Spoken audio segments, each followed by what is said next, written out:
নির্বিশেষে সবাই একদিন সেই কবরের বাড়িতে যাইতে হবে। দুনিয়ার জিন্দগিতে যাদেরকে আমরা আপন বানাইছি এরা কেউ আমাদের একদিন আপন থাকবে না। হে প্রিয় বৎস, আসুন দুইটি কথা আমরা শুনে যাই।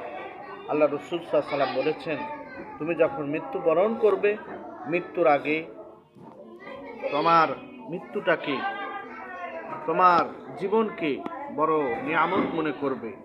এজন্যই জিন্দেগিতে তোমরা বেশি বেশি করে নেক আমল করবে, নেক হায়াত কামনা করবে আল্লাহর কাছে। আর কবরের যন্ত্রণাদায়ক আযাবের জন্য নিজেকে প্রস্তুত করে তারপরে অন্ধকার কবরে নেবে। কারণ কবরটা আমার আপনার জন্য আপন হতেও পারে, নাও হতে পারে।